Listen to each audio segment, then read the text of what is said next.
की, भारत माता की, किसान भाइयों बहनों की।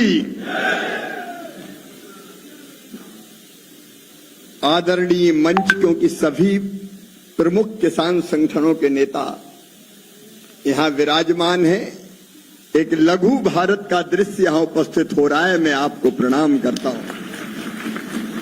और यहां नीचे उपस्थित मेरे वो किसान भाई जो दिनों रात मेहनत करके आज केवल भारत को नहीं बल्कि पूरी दुनिया को खिलाने का सामर्थ्य रखते हैं। अन्न हमारा जीवन है, अन्न ही ब्रह्म है। किसान अन्न देता है तो वो अन्नदाता भी है और वो जीवन दाता भी है। और एक कृषि मंत्री के रूप में मुझे हमेशा ये लगता है कि किसानों की सेवा ही भगवान की पूजा है। इससे बड़ी पूजा कोई हो नहीं सकती। और इसलिए मंत्री के अहंकार से नहीं, किसान के सेवक के भाव से काम करने की कोशिश करता हूं। किसान मेरे रोम रोम में रमे हैं, किसान मेरी हर सांस में बसे हैं। मैं खेती जीता हूं, लेकिन सभी वे, और मैंने सारी चीजें सुनी है। मैं यूरिया और डीएपी की भी सुन रहा था। मैं भी किसान हूं और किसान ऐसा नहीं हूं कि खेती नहीं करता हूं। आप देखते होंगे कई बार मेरे खेत के ही वीडियो शेयर करता हूं, चाहे ट्रैक्टर चलाना हो चाहे धान रोपना हो। लेकिन आज हम सब एक विशिष्ट उद्देश्य से भी आए हैं। किसान भाइयों, कल ही मैंने राजस्थान के झुंझुनू से 30 लाख किसानों के खातों में फसल बीमा योजना की राशि डाली है, 3200 करोड़। और जनवरी से लेकर जून तक 11,000 करोड़ हो गई। पहले ये राशि ऐसे नहीं डलती थी, बीमा कंपनी डालती थी। एक साल देर हो जाती थी। जब मर्जी हो तब डालेंगे। कई बार राज्य सरकारें शेयर नहीं देती थी उनका, उसके कारण देर लगती थी। अब हमने कह दिया चोरी चुप के नहीं डालेंगे, डंके की चोट बटन दबा के डालेंगे, ताकि कोई बीमा कंपनी महीनों किसान की राशि रोक ना सके। और एक बात और तय कर दी है कि सारी औपचारिकता पूरी होने के बाद अगर 21 दिन के अंदर बीमा कंपनी ने पैसे नहीं डाले तो 12% ब्याज उसी दिन से चालू हो जाएगा, जो किसान के खाते में डाला जाएगा। और एक अप्रिय निर्णय और लिया हमने कि राज्य सरकार भी अगर अपना शेयर देने में देर करेगी तो 12% ब्याज राज्य सरकार को भी किसान के खाते में डालना पड़ेगा। किसान का पैसा रोकोगे तो ऐसे ही रोक लोगे क्या? और इसलिए क्या कि टाइम पे पैसा डल जाए। मेरे किसान भाइयों, विकसित कृषि संकल्प अभियान में शिकायतें आई, नकली खाद, नकली पेस्टिसाइड, घटिया बीज। मैंने सभी मुख्यमंत्रियों को चिट्ठी भी लिखी, बात भी की, कृषि मंत्रियों को कहा और राज्य सरकारों को निर्देश दिया और केंद्र से भी टीम भेजूंगा। नकली बेचने वालों को किसी भी कीमत पर छोड़ा नहीं जाएगा। और केवल बेचने वाले नहीं, बनाने वालों को पकड़ेंगे। जहां अम्मा बैठी है वहां तक जाना पड़ेगा। पता नहीं कुछ भी बना रहे हैं। और एक बायो स्टूबलेंट चल रहा था, मैं आया, मैंने देखा 30,000 बायो स्टूबलेंट। क्या है? बोले जैव उत्तेजक है, डालो तो फसल अच्छी होती है। मैंने कहा इसका वैज्ञानिक प्रमाण लाओ, तो कहीं था ही नहीं। जिसके मन में जो आए बनाओ, बेचो, किसान को लुभाओ। और कई बार तो खाद बेचने वाला कहे खाद के साथ 2 बोतल जबरन ले जाओ। ये बायो स्टूबलेंट पहले मैंने आके जरूर उन्हें कहा कि साहब अभी प्रोटोकॉल नहीं बनाए इनकी जांच का। मैं कहा जांच तो करो। बोले प्रोटोकॉल अभी नहीं बनाए। उनका जल्दी बनाओ। बोले तब तक बिकने दो। तो हमने एक बार अनुमति दे दी। और बाद में फिर दोबारा आ गए कि टाइम और बढ़ा दो। मैंने कहा चाहे कुछ हो जाए अब नहीं बढ़ेगा। अब तो तुम्हें ये सैंपल ले जाके एग्रीकल्चर यूनिवर्सिटी या आईसीआर, हमारे डीजी बैठे उनके स्थानों से वैज्ञानिक चेक करेंगे, 3 जगह दवाई डाल के देखेंगे कि फायदा हो रहा है कि नहीं। अलग अलग एग्रो क्लाइमेटिक जोन में 3 जगह, और फायदा होगा वैज्ञानिक रूप से तो बेचने दूंगा, नहीं तो नहीं बेचने दूंगा। और आपको पता 30,000 में से कितने 600 बच गए। कई तो आए नहीं जांच करवाने, भग गए क्योंकि था ही नहीं कुछ दवाई में। अब ये किसी भी कीमत पर नहीं चलेगा। मोदी जी का भी यही निर्देश है कि किसानों के साथ धोखा नहीं होना चाहिए किसी भी कीमत पर। और जितने नकली खाद वाले, अभी आपने देखा होगा, अगर राजस्थान से आए हमारे रामपाल जी भी बैठे, कितनी जगह छापे मारे, पकड़ो। हमने कहा पाउडर पे पता नहीं क्या पत्थर निकल रहे हैं, उनमें पत्थर का पिसा हुआ पाउडर ही बेच दो। ये नहीं चलेगा। नया कानून बनाया जा रहा है किसान भाइयों, उसका ड्राफ्ट तैयार किया जा रहा है और उसमें ऐसे किसी बेईमान को छोड़ा नहीं जाएगा। अभी मेरे पास शिकायतें आई कि फसल में दवाई डाली तो पूरी फसल ही सूख गई। मैंने टीम भेजी वहां, मध्य प्रदेश से आई शिकायत।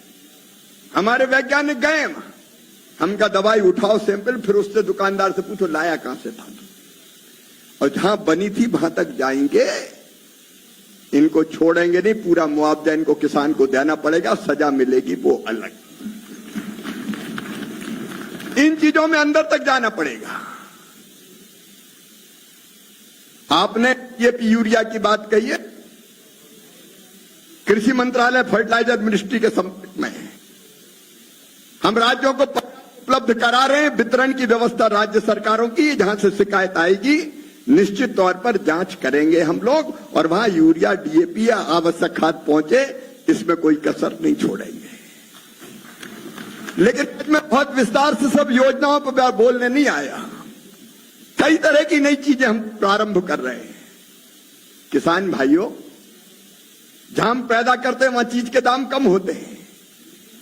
आलू, टमाटर, प्याज, अलग अलग चीजें जो जल्दी खराब होने वाली हैं, अब खराब होती तो औने पौने दाम पर फिर कई बार मंडी में भी बेचना पड़ता है। अब तय किया है MIS योजना के अंतर्गत, मार्केट इंटरवेंशन स्कीम,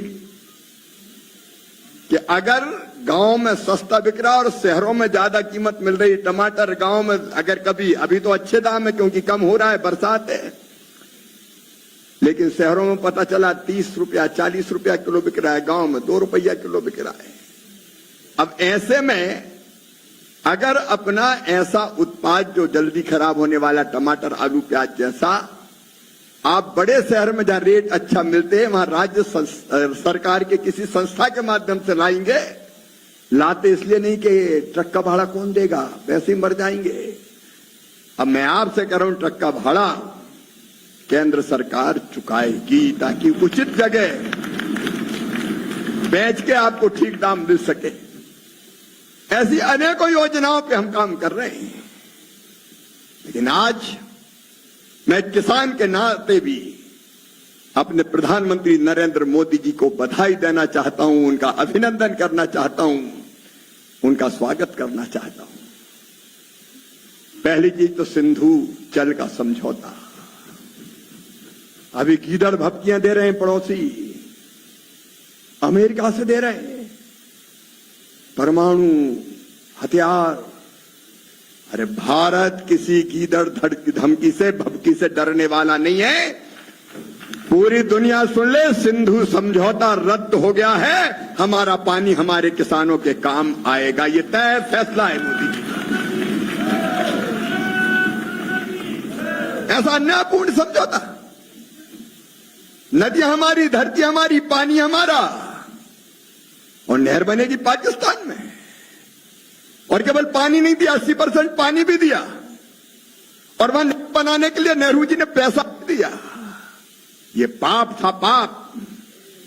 अब ये किसी भी कीमत पर नहीं होने दिया जाएगा। किसान भाइयों, अपना पानी अपने काम आएगा।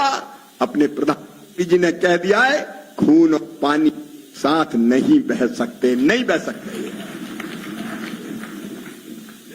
पूरा देश आशंकित था। समझौता, टैरिफ, कई की तो सांसें थम रही थी। कुछ लोग प्रतीक्षा कर रहे थे कि फंस जाए कहीं, अगर टैरिफ लग तो समझौता हो जाए तो। लेकिन आज मैं पूरे संतोष के साथ कह रहा हूं, पहले भी हमने कहा था, बैठकों के कई दौर भी हुए, इसी में बोलते ही गड़बड़ कर रहे थे। बैठकों के कई दौर हुए, भारत ने एक स्टैंड दिया साफ, हमारा किसान कोई मुकाबला है क्या? हमारे नेताओं ने बात बिल्कुल सही कही, बिल्कुल सही बात कही। उनकी लैंड होल्डिंग कितनी है आपको पता है? 10,000 हेक्टर, 15,000 हेक्टर, एकड़ नहीं हेक्टर के फार्म हाउस, हेलीकॉप्टर उतारते फार्म हाउसों में। और हमारा किसान 1 एकड़, 1.5 एकड़, 2 एकड़, 2.5 एकड़, 3 एकड़, और कई के पास तो 1.25 एकड़, आधा एकड़ भी जमीन है भाई। थोड़ी थोड़ी जमीन है हमारे पास। क्या मुकाबला फेयर है ये? तुम जीएम सीड्स का इस्तेमाल करते हो, हमारे यहां जीएम को लेकर अलग अलग तरह की धारणाएं हैं। किसान भाइयों, पूरा देश आशंकित था, क्या होगा क्या होगा। और वो क्या चाहते हैं? वो ये चाहते हैं कि उनका सोयाबीन का यहां आए, उनका गेहूं, उनका मक्का, उनका चावल। पर हेक्टर उत्पादन में लागत कम लगती है भाई, क्योंकि जीएम सीड्स और बाकी चीजें इस्तेमाल करते हैं तो पैदा ज्यादा होता है, तो लागत कम लगती है। हमारे यहां पर हेक्टर उत्पादन की लागत वहां से बहुत ज्यादा है, और खुलेआम वो आ जाता तो हमारे यहां जो फसलें, उनके दाम अपने देश में और गिर जाते। किसान कहां जाता? मुझे बता दो, किसान कहां जाता? और इसलिए तय किया कि चाहे कुछ हो जाए, लेकिन किसान हितों के साथ समझौता नहीं किया जाएगा, नहीं किया जाएगा, नहीं किया जाएगा। एग्रीकल्चर खोल दो, क्यों तुम्हारे घर की खेती खोल दें तुम्हारी? एग्रीकल्चर, पशुपालन का क्षेत्र। आज मैं हृदय से अपने प्रधानमंत्री को धन्यवाद देता हूं, जो आपकी भावनाएं थी उन तक पहुंचाई हमने, और प्रधानमंत्री ने तय किया। और इसी मंच से कहा, इसी मंच से, अभी 4-5 दिन पहले की घटना है, 7 तारीख की बात है, आज 12 तारीख है, 5 दिन पहले इसी मंच से प्रधानमंत्री नरेंद्र मोदी जी ने कहा कि व्यक्तिगत रूप से मेरा कितना भी बड़ा नुकसान हो जाए, लेकिन किसान हितों के साथ समझौता नहीं किया जाएगा, नहीं किया जाएगा, नहीं किया जाएगा। यह भारत की आवाज है, यह भारत के किसानों की आवाज है। किसान भाइयों, निश्चिंत रहना, किसी भी कीमत पर। अरे क्या हो जाएगा देखेंगे। 144 करोड़ का भारत है हमारा, 144 करोड़। थोड़ी तकलीफ होगी, देखा जाएगा। हम नए बाजार ढूंढेंगे, और भारत ही इतना बड़ा बाजार है कि चीजें यहीं खप जाएगी अपनी। पूरे यूरोप की आबादी 50 करोड़, अमेरिका की 30 करोड़, हमारी 144 करोड़। ये जनसंख्या कमजोरी नहीं, ताकत है हमारी, ताकत। और इसलिए ये फैसला हुआ। और एक बात आपसे मैं निवेदन करना चाहता हूं, यह हमारी परीक्षा की घड़ी भी है। डिगना नहीं है, झुकना नहीं है। ये वो धरती है, एक नहीं अनेकों बलिदानियों ने जन्म दिया है। गुरु गोविंद के बच्चे उम्र में थे अभी कच्चे, मगर थे सिंह के बच्चे, गरज कर बोल उठे थे यूं, सिंह मुख खोल उठे हो यूं जूं, रखो ईंटें भरो गारा, चुनो दीवार हत्यारो, उखड़ती सांस बोलेगी, हमारी लाश बोलेगी, हमारे देश की जय हो, पिता दशमेश की जय हो, हमारे पंथ की जय हो, श्री गुरु ग्रंथ की जय हो। नहीं हम झुक नहीं सकते, नहीं हम रुक नहीं सकते, कहीं दरिया रुके भी हैं, कहीं पर्वत झुके भी हैं, कोई झुकने का काम नहीं है। समझौता बराबरी का होता है जी, थोड़े हमारे हित थोड़े तुम्हारे हित, और आज वो करके दिखाया है नरेंद्र मोदी जी ने। लेकिन आज मैं एक निवेदन आपसे करना चाहता हूं, मैं आपका सेवक हूं, कृषि और ग्रामीण विकास मंत्री, आपकी सेवा में कसर नहीं छोड़ूंगा। मैं देश के अलग अलग हिस्सों में भी जा रहा हूं, मैं किसानों के बीच बैठता हूं और एक एक करके जो समस्या आती है उसकी समाधान की कोशिश करता हूं। आपसे संवाद का क्रम लगातार जारी रहेगा। और ये तो बड़ी संख्या में इसलिए हाल में आ गए, थोड़ी संख्या में आओगे तो 12 सफदरजंग रोड भी आपके लिए खुला हुआ है, जहां मेरा नहीं आपका ही घर है, हम भाभी मिलेंगे। आज भी हम जितनी संभव है चर्चा करेंगे और आगे संवाद का सिलसिला जारी रहेगा। लेकिन हाथ जोड़ के एक प्रार्थना किसान भाइयों, मेरे देशवासियों, अपने प्रधानमंत्री ने एक अपील की है। उनकी अपील है, भारतवासियों, अपने देश को अगर मजबूत करना है, देश की अर्थव्यवस्था को अगर मजबूत करना है, तो स्वदेशी अपनाओ। हम क्यों विदेशी चीजें खरीदेंगे? हमारे देश में कौन सी चीजों की कमी है? एक मिनट बात पूरी हो जाए। हमारे देश में कौन सी चीजों की कमी है? हमारे देश में हर चीज होती है, लेकिन कुछ लोगों को रहता है शौक, इंपोर्टेड खरीदूंगा, इंपोर्टेड खरीदूंगा, इंपोर्टेड खरीदूंगा। आज अपने आप को दांव पे लगाया है मोदी जी ने, और वही अपील कर रहे हैं कि बहनों और भाइयों, अपने गांव में बनी, गांव के आसपास बनी, अपने जिले में बनी, अपने प्रदेश में बनी और अपने देश में बनी चीजें ही खरीदना, बाहर की मत खरीदना। अपनी अर्थव्यवस्था आज दुनिया की चौथी सबसे बड़ी अर्थव्यवस्था बन चुकी है।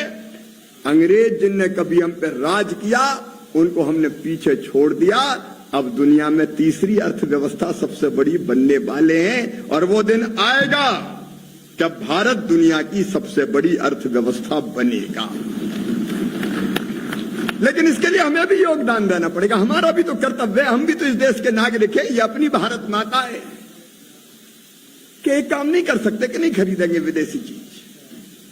अपने किसान जो चीजें पैदा करते हैं वही खरीदेंगे। अपने कृषि उत्पाद की जो चीजें बनती है यहां पे, हमारे कृषि उत्पाद की बनी चीजें, हमारी फसलों की, फलों की बनी चीजें, हम वही इस्तेमाल करेंगे। हम खाने पीने का सामान हो, कपड़े हो, पहनने का सामान, ओढ़ने का सामान, तेल हो, साबुन हो, सौंदर्य प्रसाधन हो, हम कहा को, अरे हमारा पैसा हमारे लोगों के पास जाएगा, उनका व्यापार बढ़ेगा, उनका उद्योग चलेगा और उस उद्योग के कारण हमें भी लाभ होगा। और इसलिए आज समय की मांग है, हम अपने देश में बनी चीजें ही खरीदेंगे, विदेशी नहीं खरीदेंगे। इतना तो हम कर सकते हैं भाई, कर सकते हैं कि नहीं कर सकते? एक स्वर से बोले, कर सकते हैं कि नहीं? तो हम अपने देश में बनी चीजें ही खरीदेंगे। अपने देश में बनी चीजें हमें ताकत देगी, हमारे बच्चों को ताकत देगी, हमारे नौजवानों को रोजगार देगी, हमारी माताओं बहनें जो सेल्फ हेल्प ग्रुप में कई चीजें बनाती, उनको ताकत देगी, उनको रोजगार देंगी। नहीं तो राखी भी विदेश से आ जाए, दिया भी विदेश से आ जाए, मूर्ति भी विदेश से आ जाए, काय के लिए आए? स्वदेशी स्वदेशी स्वदेशी एक मंत्र बन जाए और स्वदेशी के एक आंदोलन चल जाए कि हम जो भी इस्तेमाल करेंगे स्वदेशी इस्तेमाल करेंगे। और इसके लिए किसान भाइयों, गांव में आप अपने ही गांव में कह रहा हूं किसान मार्च निकालो और इकट्ठे हो एक जगह और पूरे गांव को संकल्प दिला दो कि हम स्वदेशी खरीदेंगे, विदेशी नहीं खरीदेंगे। बहुत बड़ा काम नहीं है। अपने गांव में किसान मार्च और मैं सबके दस्तखत हो जाए शपथ संकल्प पत्र पे कि हम ये दस्तखत करके भेज रहे हैं और भेज दो प्रधानमंत्री नरेंद्र मोदी जी को कि मोदी जी मत घबराना, आपके पीछे सारा जमाना, हम सब खड़े हैं, क्या दिक्कत है। हम किसान सभा कर सकते हैं, उसमें अपील कर सकते हैं, छोटे छोटे कई कार्यक्रम कर सकते हैं, हस्ताक्षर अभियान चला सकते हैं। मुझे लगता है कि ऐसा वातावरण बनेगा कि भारतवासी भारत की चीजें अगर खरीदने लगेंगे तो आप सोचना कि जितना व्यापार के घाटे की बात कर रहे हैं वो भारत ही पूरा कर देगा और पैसा और बच जाएगा। मैं सच कह रहा हूं, इतनी ताकत है अपने देश में, इतनी ताकत। और इसलिए प्रधानमंत्री जी के आह्वान पर हम स्वदेशी अपनाएंगे और ये संकल्प केवल यहां बैठे किसान नहीं ले रहे, ये किसान नेता बैठे हैं, यह सारे किसानों के बीच में जाएंगे, समाज के हर वर्ग के बीच में जाएंगे। अभी हो रहा है हमारा, आने वाला है हमारा राष्ट्रीय पर्व स्वतंत्रता दिवस। स्वतंत्रता दिवस पर स्वदेशी का संकल्प हो, नारे स्वदेशी के लेकर तख्तियां हाथ में चले, दीवारों पे लिख दिया जाए स्वदेशी अपनाएंगे। इसके बाद जन्माष्टमी आ रही है, 16 तारीख को कृष्ण कन्हैया ने कहा था कि इंद्र की पूजा मत करो, ये गोवर्धन तुम्हें सब कुछ देता है, गोवर्धन की पूजा करो। उनने भी स्वदेशी की बात कही, लोकल खरीदो, लोकल की पूजा करो। इसलिए जन्माष्टमी भी स्वदेशी मय। उसके बाद कई प्रांतों में गणेश उत्सव धूमधाम से मनाया जाता है। गणेश जी की झांकी लगे तो बगल में एक झांकी स्वदेशी की लगे, जिसमें बताया जाए कि कौन हमारे देश की चीजों का, देश में बनी चीजों का हम उपयोग करें। स्कूलों में बच्चों को संकल्प दिलाया जाए हम स्वदेशी का इस्तेमाल करेंगे। बच्चे प्रभात फेरी निकाल रहे, मसाल जुलूस निकालें, हम केवल स्वदेशी का इस्तेमाल करेंगे। दुर्गा मैया के पंडाल सजे तो बगल में झांकी स्वदेशी की हो। जो भी त्योहार आए, जो भी उत्सव आए, जो भी कार्यक्रम, मैं तो कहता हूं कि अगर घर में शादी है तो कार्ड अगर छपाओ तो नीचे लिख दो स्वदेशी अपनाइए। मैं भी स्वदेशी अपनाता हूं, तुम भी स्वदेशी अपनाओ। निमंत्रण कार्ड, बाकी चीजें मैं नेताओं से कहता हूं, लेटर पैड, किसान नेताओं, उस पर भी लिख दो स्वदेशी अपनाओ। हर जगह एक संदेश मंत्र की तरह, स्वदेशी अपनाओ, स्वदेशी अपनाओ, स्वदेशी अपनाओ। तो सच में ऐसा वातावरण बनेगा कि दुनिया देख के हैरान रह जाएगी, दुनिया देख के हैरान रह जाएगी। किसान भाइयों, कभी कभी किसी देश के जीवन में ऐसा क्षण आता है, तब वो नया इतिहास रचने के लिए खड़ा होता है। आज भारत के जीवन में वो मोड़ आया है मेरे किसान भाइयों। ये भारतवासियों, हमारे परीक्षा की घड़ी है, परीक्षा की घड़ी। परीक्षा की घड़ी में हर देशवासी इस स्वदेशी के मुद्दे पर और किसान के मुद्दे पर, मछुआरों के, पशुपालकों के मुद्दे पर प्रधानमंत्री जी के पीछे खड़ा हो जाए और दुनिया देख ले कि पूरा भारत एक है, पूरा भारत एक है, कोई मतभेद नहीं। अपने मुद्दे रहेंगे, उनके लिए काम करेंगे, लेकिन जब देश का सवाल आएगा, किसान का सवाल आएगा, गरीब का सवाल आएगा, पशुपालक का सवाल आएगा, मछुआरों का, गरीबों का सवाल आएगा, तो सारा भारत हम सब किसान एकता, किसान एकता, आवाज दो, आवाज दो। सारा देश एक है, ये माहौल पूरे हिंदुस्तान में फैल जाए। और किसान भाइयों, आइए आज मेरे साथ यहां खड़े होके आप संकल्प लीजिए कि हम स्वदेशी अपनाएंगे। मैं संकल्प बोलूंगा, आप उस संकल्प को दोहराएंगे। अपने अपने स्थान पर खड़े रह के सब इस संकल्प को दोहराएंगे। मैं संकल्प लेता हूं कि अपने जीवन में उपयोग की जाने वाली सभी चीजें भारत में बनी ही खरीदूंगा। मैं अपने मित्रों को, रिश्तेदारों को और परिचितों को भी स्वदेशी चीजें खरीदने के लिए प्रेरित करूंगा। बोलिए भारत माता की, भारत माता की, भारत माता की। और अभी ऑपरेशन सिंदूर के बाद ऑपरेशन महादेव भी हुआ है, जिसमें निर्दोषों को गोलियां मारने वाले आतंकवादियों को सिर में गोली मार के ढेर किया गया है। और इसलिए बोलिए हर हर महादेव। बहुत बहुत धन्यवाद। अब मैं यहां ज्ञापन लेने के लिए रुकूंगा। एक बार आप सब फिर दोनों हाथ ऊपर उठा के, दोनों मुट्ठी बांध के प्रधानमंत्री जी के इस कदम का स्वागत कीजिए, प्रधानमंत्री जी का अभिनंदन कीजिए कि हम आपके साथ हैं। किसान हितों से कोई समझौता नहीं करके आपने बहुत अच्छा काम किया है। बोलिए भारत माता की, नरेंद्र मोदी। बहुत बहुत धन्यवाद। अब बुला लें, अब आते जाइएगा, मैं यहां रुका हूं।